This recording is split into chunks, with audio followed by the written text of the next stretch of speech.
Hello, and welcome back. You're going to get used to that. My name is Dr. Christopher Gennari. This is Camden County College, History 101 and History 102 Introduction. Welcome. And hello. Welcome to History 101 or History 102. So let me introduce myself. My name is Dr. Christopher Gennari. I am a full professor of history, which is the highest rank you can be as professors, at Camden County College. I have been here since 2007. I have my PhD in Scandinavian military history from the State University of New York at Stony Brook. Here's my book, Invasions, Insurgency, and Interventions, Sweden's Wars in Poland, Prussia, and Denmark, 1654 to 1658. There we go. It's on Amazon. I would tell you not to buy it.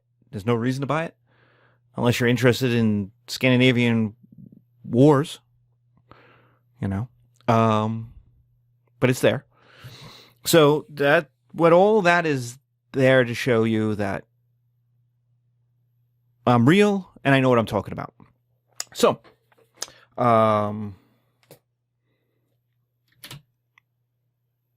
So, Mr. Philosopher, why do we study history? Why do we have to learn history? Why do we make everybody in New Jersey who goes to college take history classes? Why? Because of the Death Star. That's right, because of the Death Star. Why? Because science can tell you if you can build a Death Star. Economics can tell you if you can afford one. Philosophy tells you whether or not it's a good idea to build one.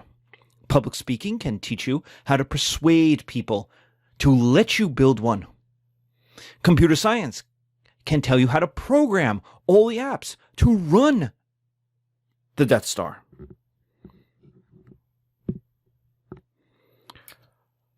But only history can tell you what happened in the first movie, which I called Star Wars.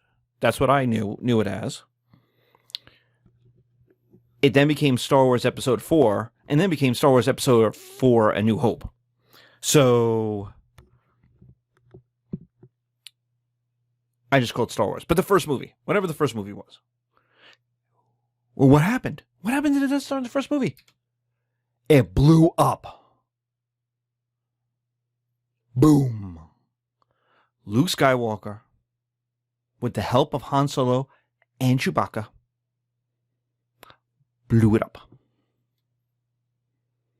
So history can tell you what happens in the first movie. The Death Star blew up. So we can then figure out and answer the question, should the Empire spend $100 trillion to build a new Death Star in Return of the Jedi, when Luke, who in the first movie was just a farm boy, is now a Jedi Master? What do you think the answer is going to be? No, you don't build another Death Star. Because they blew it up in the first movie, guess what they're going to do in the third movie? They're going to blow it up. Boom. Luke got more powerful. Luke didn't even have to be there to blow it up this time. Lando Calrissian did it while flying the Millennium Falcon. There's going to be a whole prequel about this entire thing of why he gets to fly so awesome in the Millennium Falcon. So, why? Because history is Greek for inquiry. It is to ask, why? Why? Why? Why? Why? Why? Why? Why did it happen? Why did it turn out that way? Why does it matter? Why do people care about it? Why do you think the way you do about it? Why do people think the way they do about it? Why? That's what history does. Your child, for those of you who have kids, your child's favorite question, why, is history. Why does it work that way? Why? Why does it work that way? Because history doesn't repeat, it rhymes. And historians hate those who do not learn history are doomed to repeat it. It doesn't repeat. It's never the same. It's just similar. In the summer of 2020, we are living through a plague. Have we lived through plagues before? Yes, I have. I've lived through AIDS. My parents lived through polio. My great-grandparents lived through the influenza of 1918, 1919, 1920. My great-grandparents. My grandparents. No. Yes, my grandparents. I have to make sure how old I am. History doesn't repeat, it rhymes. And understanding the past can help us understand the workings of the present and the future. Like, should you date your ex? Some of you have done this. You dated somebody. You broke up. And you broke up for good reasons, let's face it. And then you're like, well, it was pretty good when it started. And I see them around. And here's the question. Tell me, how do you think that story will end this time? Jeez. How is the story going to end this time? History tells you it's going to end badly. You know it's going to end badly. You knew it was going to end badly. Why? Should you date your ex? No, of course you shouldn't. Why? Because unless they have had a lot of therapy and the things that were coming between you and them are fixed, they're still there. They're still the same person you broke up with. You still have the same problems, and those same problems are still going to be the same level of unworkable, if not worse. Because now you'll hate yourself because you're like, oh, I was here. I've done this before. What am I doing? So now you have self-loathing added into it. And we know this. You know this because history tells you this. Every parent can tell their teenage child, don't do this. I have been there before. It's terrible. That's history. Okay, great. So what are we doing here? In history, in HIS, in Camden County? Well, we are studying why people did what they did. We're explaining people. This is why I don't like the people who are like, I hate history. Like, how do you hate history? History is you. You are history. Everything around you is history. The pandemic is history. The plague is history. Why you're in Camden County College is history. Why Camden County College exists is history. Why you're married to who you're married to is history. Why did you got the job or want the job is history. If you're going to nursing school, why are you going to nursing school and not medical school to be a surgeon in Beverly Hills? Why not? You could be. You're awesome. Why are you going to be a nurse?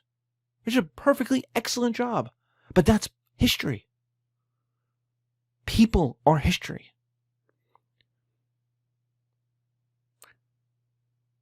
So what we're doing is explaining people. Why they think what they think. Why they did what they did. Why they loved who they loved. Why they hated who they hated. Why they committed violence. Why they committed atrocities. Why they committed sacrifices for people. That's what we're looking at. That's what we're trying to do. Explain people. And you can't hate that.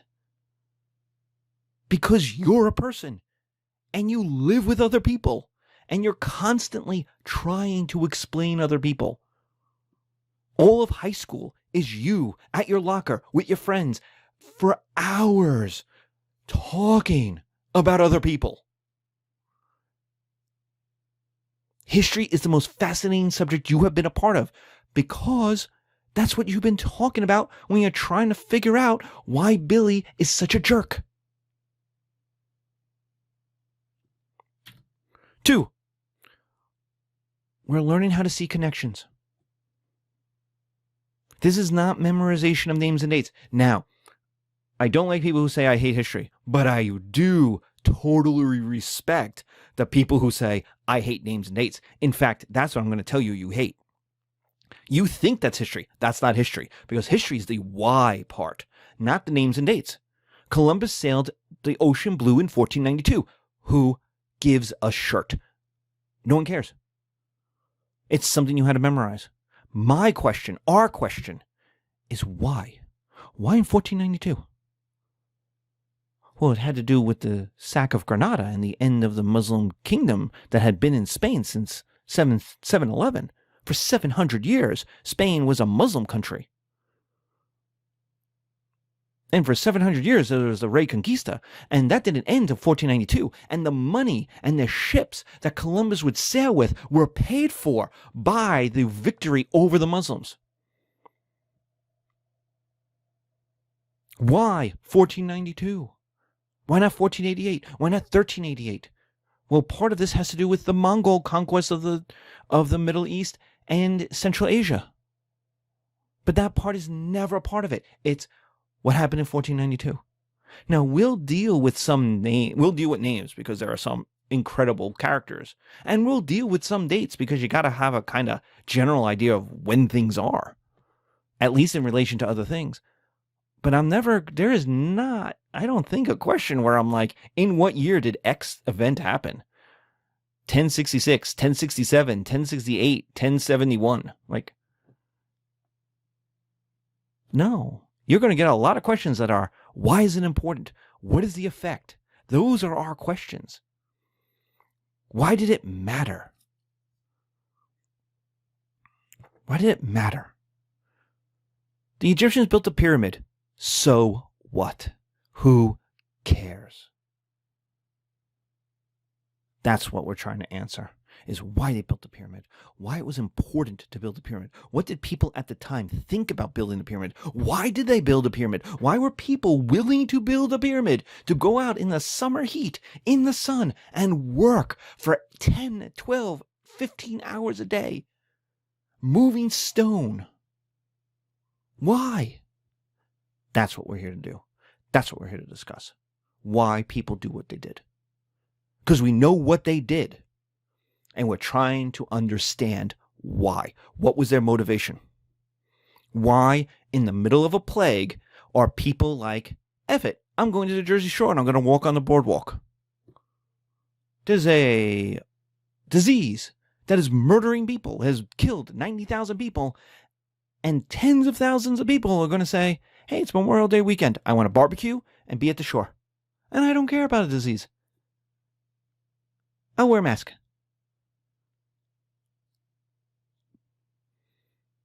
Why? What is going on with them? What is going on in society? What is going on in history? What is going on in their thought process? That's what we're trying to do. 3, we're a mother subject. History is one of the 5 great subjects. So we'll discuss things to get you ready for your other majors, your other subjects. The 5 great subjects are history, rhetoric, which is speaking, public speaking, another thing you have to take,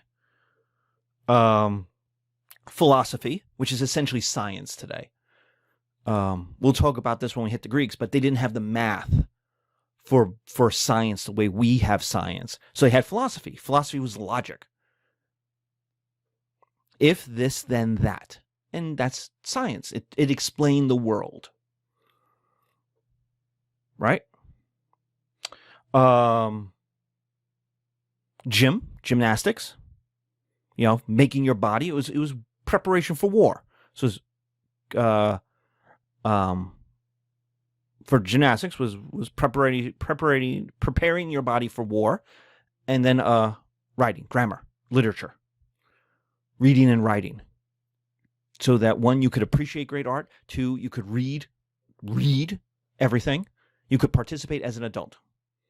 So you had history, literature, public speaking, because you were Greeks and you were in a democracy, so you had to be able to say what you think.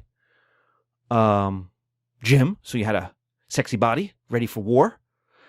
And science, philosophy, which was philosophy at the time. So we're here as a mother subject. Sociology comes out of us. Anthropology comes out of us. Archaeology comes out of us.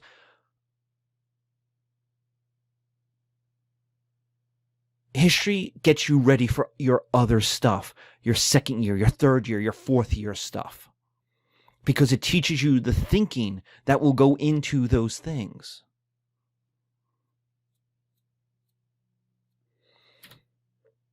Okay, great. Great, Professor.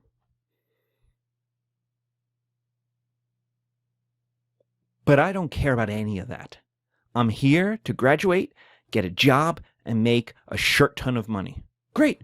History is your perfect subject. History, more than any other subject, is here to teach you higher level thinking, the very thinking you need for a $100,000 a year job.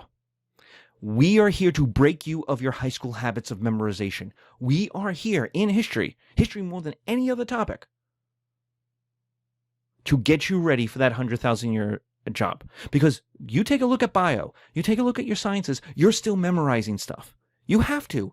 You have to know. You want to do medicine, you got to know all the bones in the hand, right? So you have to memorize all the bones in the hand. You're not doing like, how do those bones work? And what happens if I remove this bone and move this bone? And what if this bone is shaped slightly? You're not doing that till third or fourth year, because you have so much tonnage of information to know first before you could get to thinking about it. We're history. You already know there's pyramids. You already know the Declaration of Independence happened. You know there's slavery and racism. You know a lot of what we're going to talk about happened. You already got the basis. So we're here to now go, what does it all mean? And that's a $100,000 a year job. A $100,000 a year job never asks you what. It asks, what does it all mean? They're going to pay you $100,000. They want to know what you think. How do these all go together?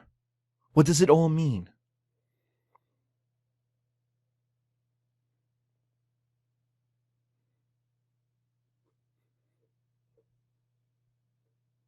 That's what we're here for. The $100,000 a year job. This is a subject that gets you there, because what that $100,000 a year job is, you're going to sit at a desk. They're going to put a bunch of folders in front of you with lots of statistics, lots of stuff, lots of things in it. And they're going to say, okay, tell us what that stuff means. And you're going to have to go, you can't summarize that. You can't look at, well, this folder says this. And that's not a $100,000 a year job. That's $10 an hour. Anybody can do that. The $100,000 a year job is, you look at these 30 folders, these 200 pages of information, and go, this is what the trend is. The trend is, because of the pandemic, all 5 of the major airlines are actually bankrupt. And nobody knows it. Why? Well, because here in this folder, it tells you that 80% of their profit is on long-haul transcontinental flights, mostly between the East Coast of the United States and Europe. Guess what? The pandemic just shut down. That means no flights, no money, but they still have pilots. They still have all of the expenses. They have food. They have stewardesses and customer reps, and they have to have their website, and they have to have all the gas for the planes. They're still paying off the planes, which means they have all this money going out. They have no money coming in, which means they're effectively bankrupt.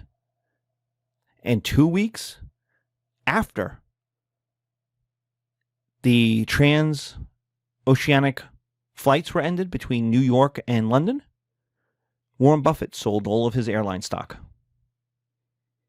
The richest investor in the world. Now, there's other people who are richer, but they're not primarily investors. They do other things. They made their money in other ways. But Warren Buffett at Berkshire Hathaway is a quote-unquote investor. And he sold all of his airline stocks. That means there's no future in it. There you go. So if you're one of those guys making $100,000 a year who's saying, you got to buy the airline stocks, look how low they are, you just got fired. Because they looked at you and said, Warren Buffett just dumped all the stocks. You're an idiot. But there are airlines.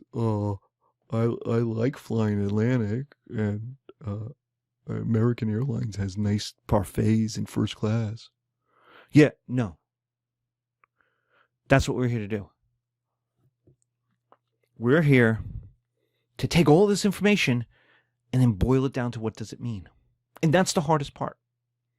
Because what the high school habit that you have is to summarize, is to regurgitate, is to say exactly what is on my slides, exactly what's in my lectures, but with less words.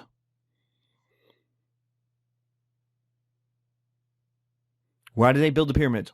Oh, because Pharaoh was popular. Yeah, yes, and? Well, it says right here he was popular and he needed legitimacy. That's great. What does that mean? That's what we're here for. What's the next 10 words? What's the next step? And history does that job better than any other subject. It just does. That's why we study it. That's why for 3,000 years of education, we have studied history. Which is not a chronicle, which is not a list of events. Remember, we go back to why. Because it is critical thinking. Awesome. Because if you're not freaked out, you think this is awesome. Great. How are we going to do this? Well, we're going to have class lectures. They're live if we're in class, or they're through videos, which, given that there's a plague, is probably the way we're doing this. But who knows? The Jersey Shore is open, and people are buying walk-up pizza. So who knows? We're going to have class lectures. 2, there's textbook readings. 3, there's tests based on those class lectures. 4, there's quizzes based on those textbook readings. And if we have a live class where we're all sitting around together, we're going to have discussion and participation, where I ask questions and we talk about answers. What is the class teaching philosophy? What is my philosophy? My philosophy is to get out of your way. That really is it. It's to get out of your way. You're an adult. You're busy. You've got other classes. I don't get the people who are like, if you read my Rate My Professor, like, he doesn't think anybody takes any other classes. Like, dude, I totally know you take other classes. In fact, I probably assume you're taking a 5-5. You're taking more classes than you actually are. That's my assumption. My assumption is you've got a ton of work to do. Plus, you're working 20 hours a week. Plus, you got a boyfriend or a girlfriend you got to keep happy. Plus, you want to have a little bit of fun. Plus, you got parents who are nagging you. Plus, you got bills you got to pay. Plus, like, I'm not here to bust your chops. I'm here to get out of your way. But I'm also here to give you what you're paying for. And that's where a lot of conflict comes in. You are not paying for a grade. You are paying for information, for a class. You're paying for all the things we just talked about. Those 4 levels of higher level thinking, the explanations. Like, notice at no point did I say a grade.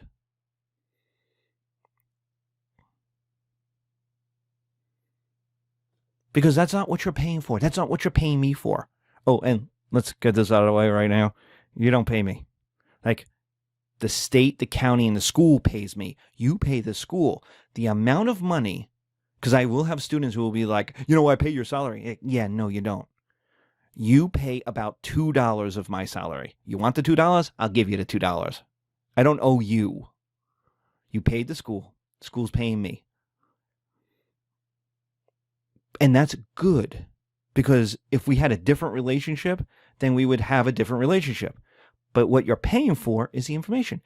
And I'm here to get out of your way. I'm here to give you what you're paying for and get out of the way. So, here's the work. Here's all the materials. I give you everything up front. Here's all the study guides. Here's the lectures. Here's the textbook readings. Just do what I ask. Do the best you can. Get it over with and move on. Like, really, it's not a lot of stress. You just do the best you can.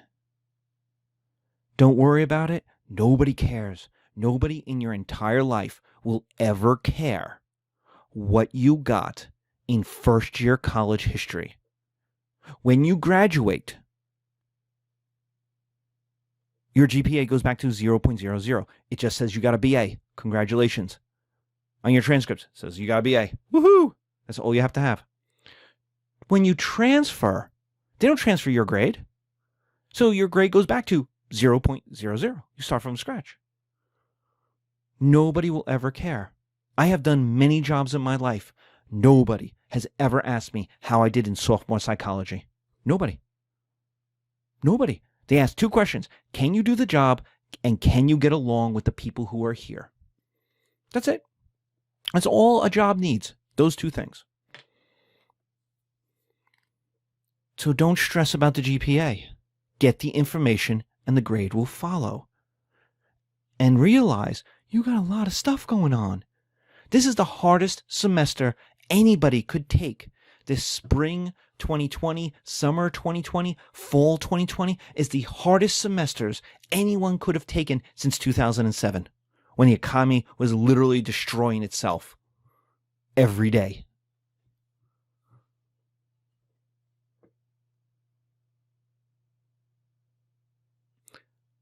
So give yourself a break. It's okay. And let me tell you this. Because some of you will be like, I need a 3.8 to get into this nursing school or this graduate school or this. Let me tell you something.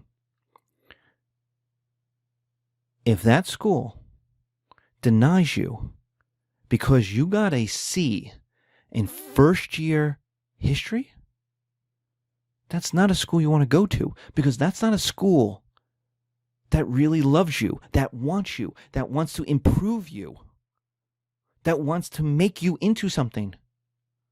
That's not a school for you.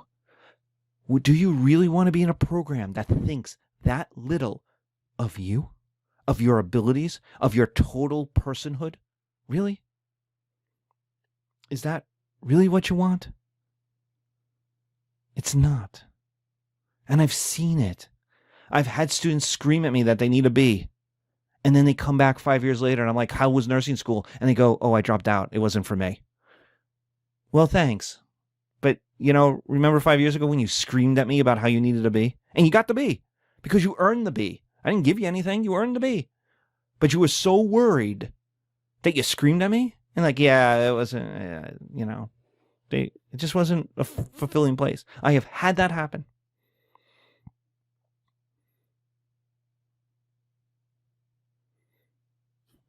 I've had it happen. You want a place that nurtures you, that loves you, that is there for you. You're not there for the school. You're not there for the name on the degree. You're there for the relationships. You're there for the improvement. You're there for the appreciation of your talent.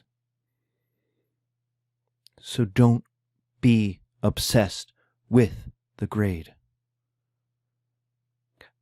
Get the knowledge. The grade will follow.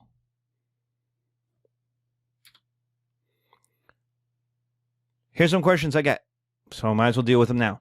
Do I have to watch all the videos? There's a lot of videos, and when you watch our introduction to Canvas, you'll see there's a lot of videos. The answer to that is, yeah, I made them.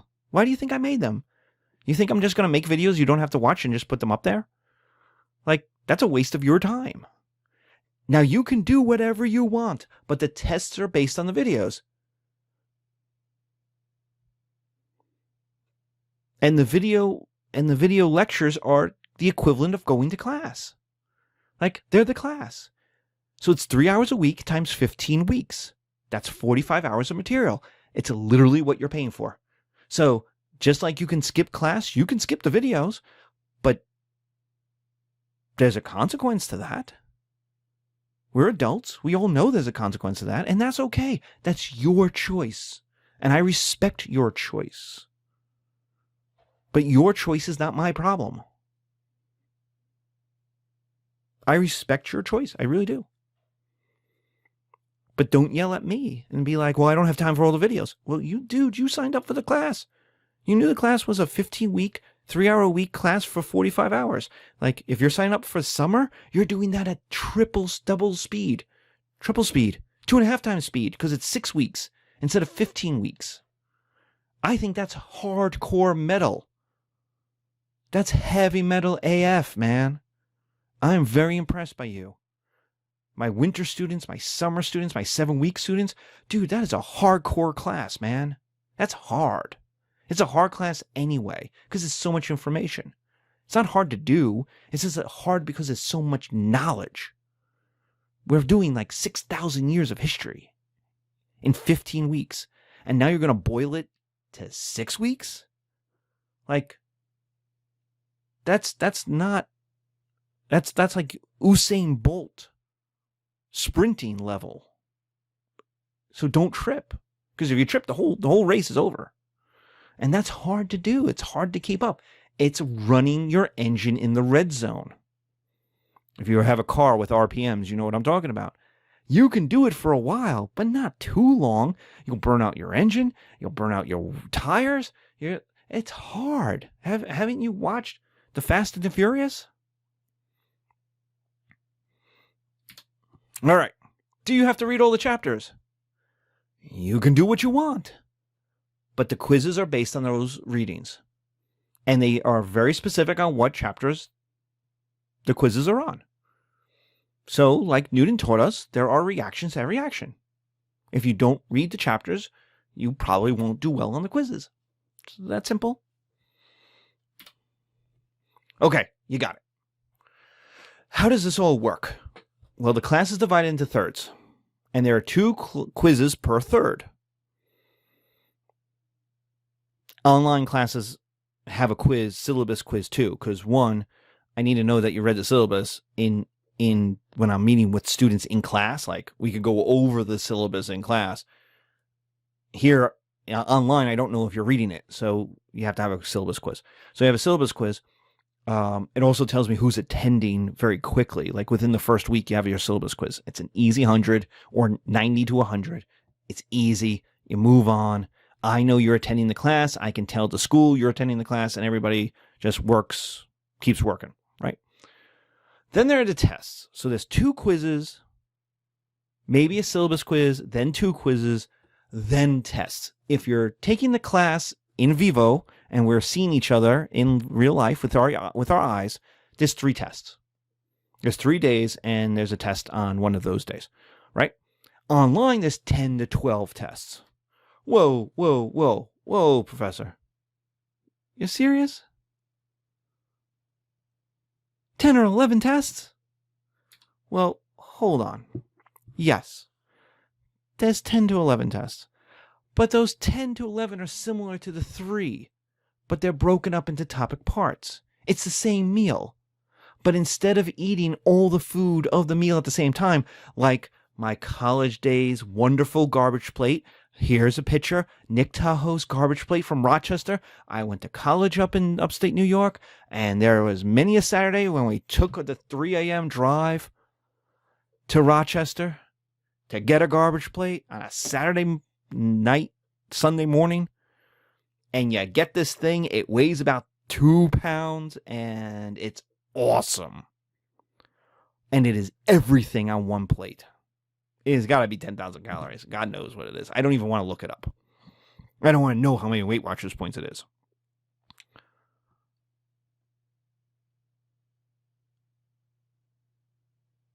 So that's what taking the test in class. It's the first 5 weeks all in one day. So it's a lot. So you have one test, boom, all this material. But online, we break it up. It's like a 4-course meal. Each plate is smaller.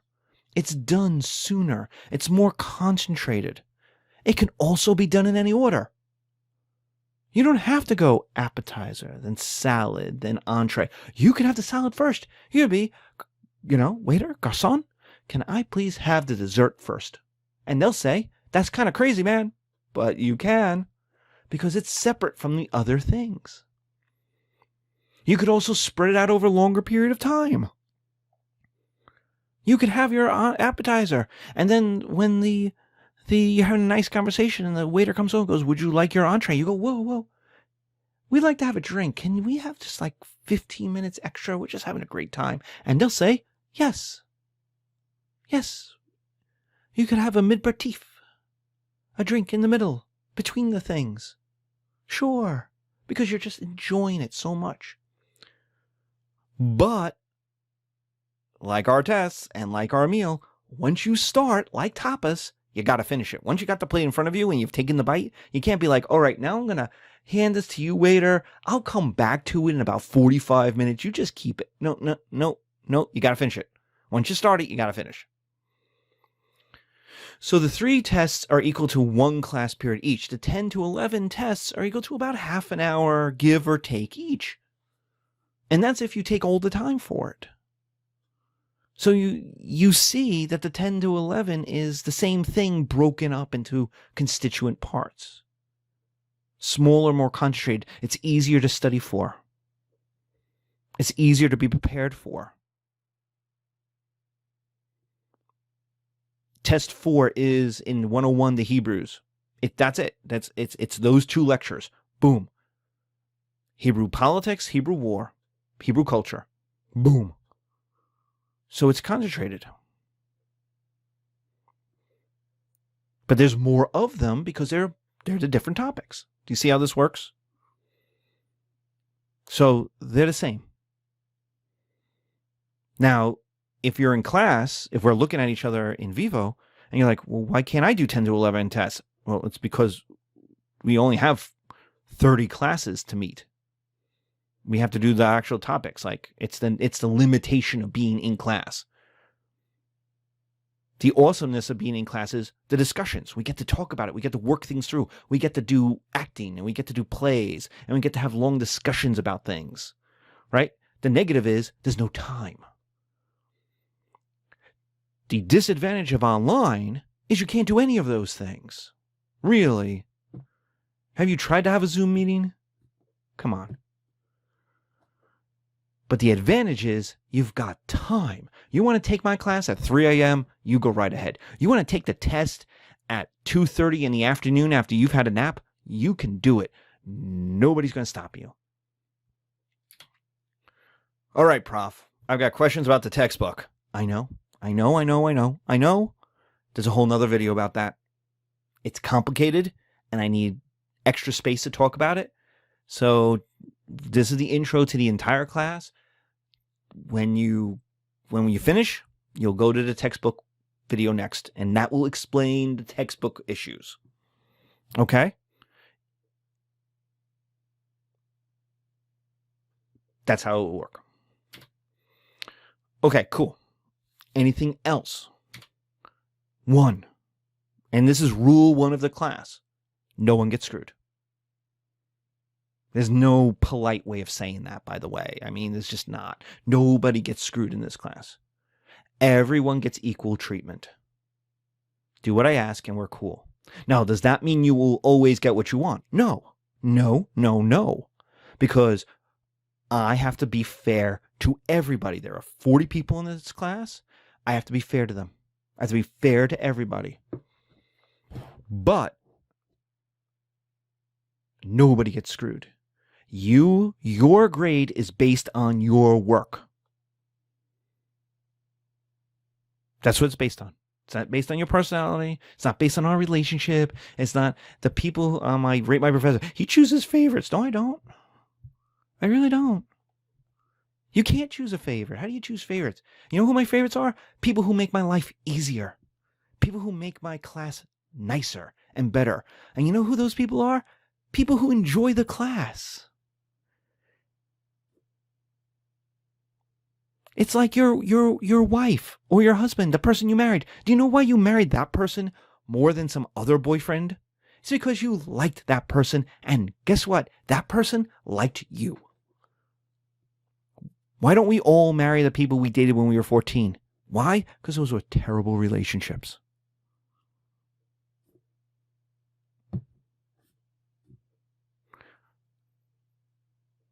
So that's how it works. No one gets screwed.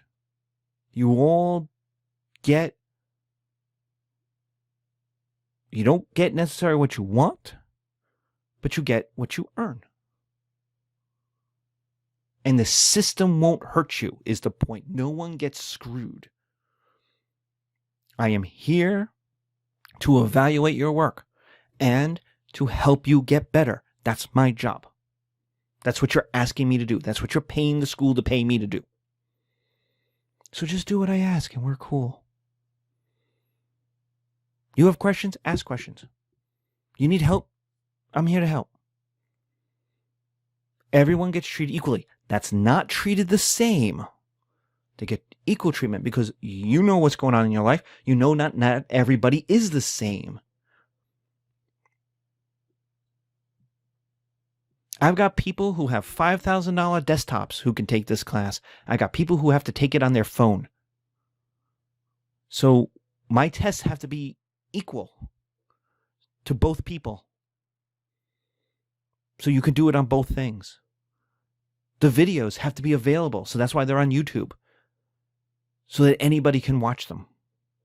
And watch them in a format that's not going to break their equipment. That they need a video card for. That's why it's accessible. 2, we keep it 100 in this class. Maybe you can already tell, but we keep it 100. We keep it real. Why? Because we talk about the things people do to each other, and it's not always nice. In fact, most of the time it's not nice. We use naughty words. We talk about uncomfortable things. We talk about sex. We talk about drugs. We talk about murder. We talk about genocide. We talk about racism, sexism, misogyny, phobias. We talk about what people do to each other, and you can't always be polite about that because the people weren't polite at the time. And to be real with you, you have to understand how people thought at the time.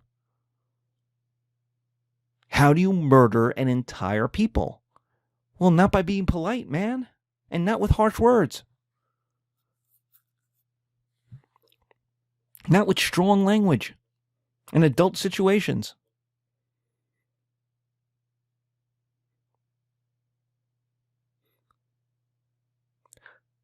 So we're trying to explain why people do what they do. So sometimes the only way to do that is to use naughty words and talk about uncomfortable things. You do not have to agree with what people thought of stuff. And by the way, it's not me you're arguing with. I've had read my professor. People are like, oh, he thinks he's so smart. Well, yeah, I'm the professor of the class, so yeah. But he thinks he's right about everything. No, I really don't. Because you don't really know what I think about anything. What I'm talking about is what Confucius thinks about stuff. Students have a habit of going, because I'm explaining Confucius, to think I'm a Confucian. Well, I also do Buddhism, which is very different from Confucianism. And then I explain Christianity and Judaism and polytheism. How can I be all things? It's not me you're arguing with. It's Confucius. And that's okay. It's okay to not think Confucius was right. The point is to know why you think what you think. Why do you think Confucius is wrong? Because lots of people thought Confucius was right. And so my point in the class is to tell you why people thought he was right. What are the advantages? What are the weaknesses? And you could say, oh, I think he's wrong. Great. Why? See how we keep coming back to this? Why do you think that? And it can't be because I said so, or because I think it, or because I like Christianity more. No, it has to be something more than that. Because I want to isn't good enough. That's high school. We're in college now. Defend your reasoning. Know why you think what you think. We treat each other as adults, especially if we're in a face-to-face class. But if you email me, the same way. We treat each other as adults, as long as we want to be treated as such. And you may think, Professor, of course I want to be treated like an adult. Who doesn't want to be treated like an adult? You'd be surprised by how many people actually still want to be treated like children. It's easier to be treated like children. It involves a lot less responsibility.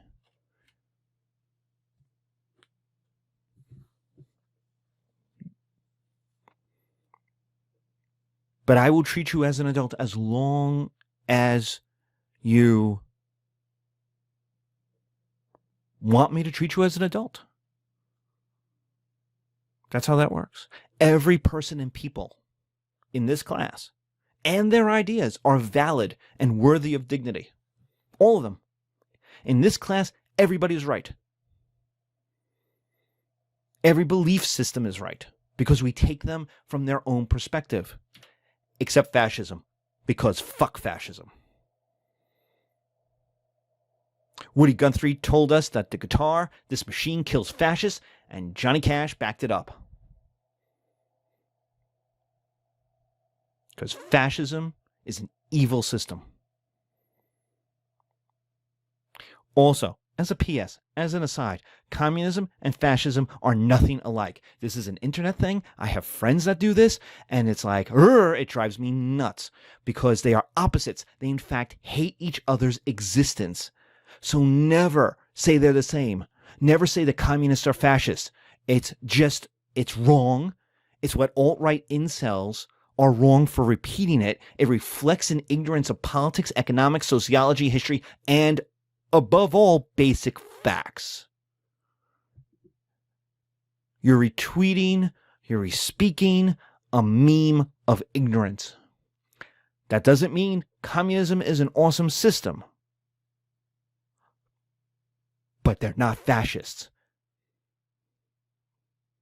Fascists are fascists. Communists are communists. They are two completely different things and, in fact, antithetical to each other. So the only thing, when you say that, the only thing you're saying you know about fascism is you don't know anything about fascism. Except you don't like it.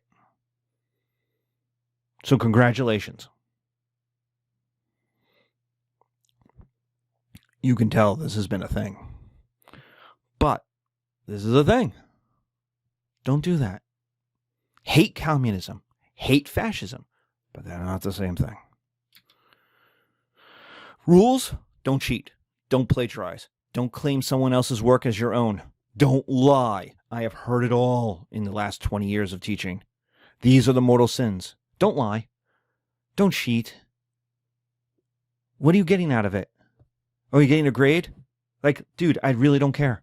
Like, I seriously don't care. And you know what? 6 weeks after you get the grade, you're not going to care.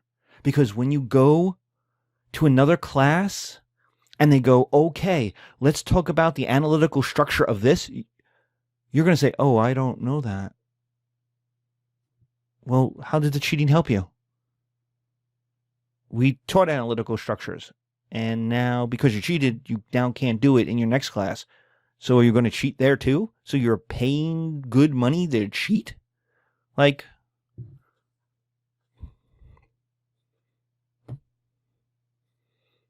see?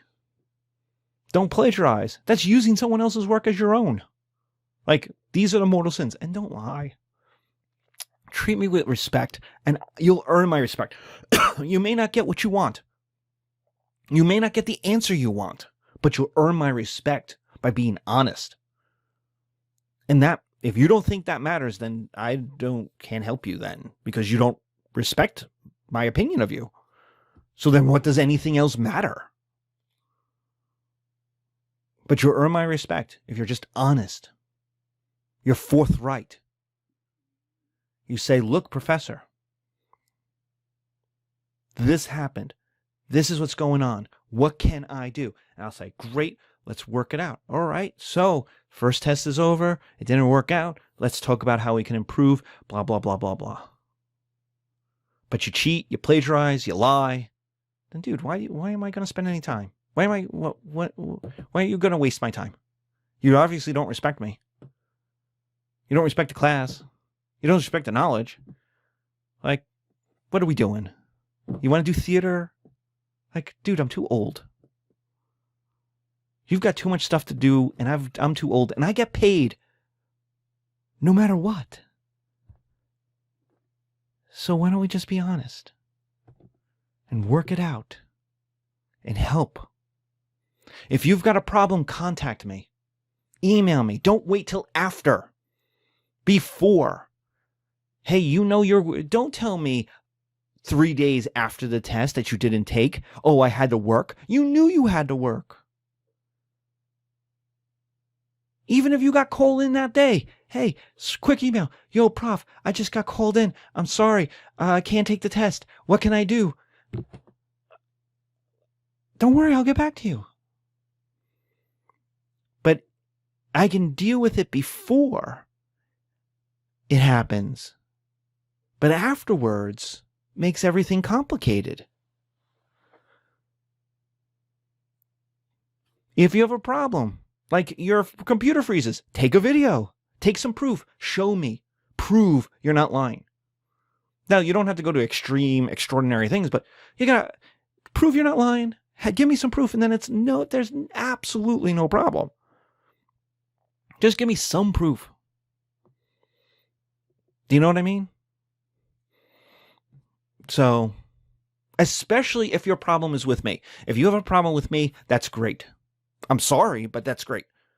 You have to come and talk to me. If you want to complain to me, to my dean or my chair or to the president of the university, they're going to tell you the professors have a contract and you have to talk to the professor first. Did you talk to the professor? And you're going to say, no, I don't want to talk to that jerk. And they're going to say, well, you have to talk to him first. Then you go up the change. You go from me to my chair to the dean, and you see what happens. But 98% of all problems are solved between me and you. Like, it's usually a misunderstanding. It might be something I'm doing that I don't know I'm doing, so please tell me. It might be a misunderstanding in your case. Like, we're not together, especially if we're in an online class. We're two different people. You know? Because I talk about Judaism does not mean I'm insulting you as a Christian. And it's that kind of thing. So it's easier to work out. Also, remember, I've been doing this for 20 years. When you complain to, like, my chair, don't you think they know how I teach, know who I am? I work with these people for year after year after year. Guess what? When you're like, oh, he's a jerk, he does X and Y and Z, they're going to say, no, he doesn't. I've known Janeri for 15 years. No, that's not what he does. I've known you 3 seconds and you've already lied to me. Because I've known him 15 years. I've sat in on his classes. Like, I always find that funny. Like, you go to my chair, who I've worked with for 15 years, and then you complain about me, and you make shit up. I don't understand that. Not you, but, students have done. He's like, oh, he did this. And it's like, no, he didn't. I know he didn't. Because that doesn't sound like him at all.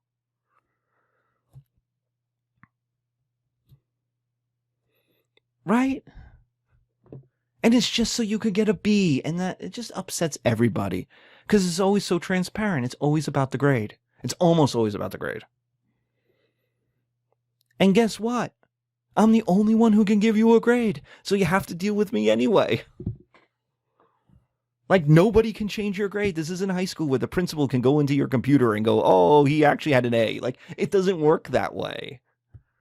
Like, literally, they can't. I'm the only one who can change the grade. Like, literally. So, I'm here to work with you. Work with me. 3, finish the class. Seriously. Don't disappear. Don't stop coming. Just take all the tests. Even if you fail, just finish the class. We can work with bad marks. We can't do anything with missing tests or quizzes. If you stop attending, if you stop turning stuff in, there's just nothing to do with that.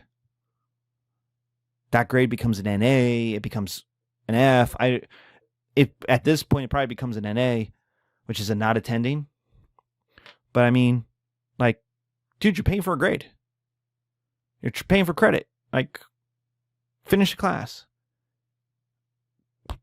Let's roll the dice. Let's see if what we can do.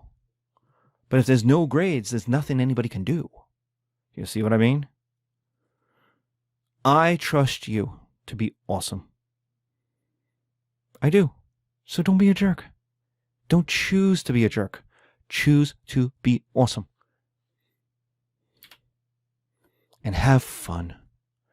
Education literally makes you a different person. I mean, literally, in your genes, in your cells, your brain, at the end of our time together, will have more neurons in it than it does right now. Congratulations. You will be a super person in 6 weeks, 7 weeks, 15 weeks compared to what you are now. That's awesome. So every day is a discovery. Every day is an adventure. Enjoy it. Every lecture you're going to listen to, every class you're going to attend is new stuff.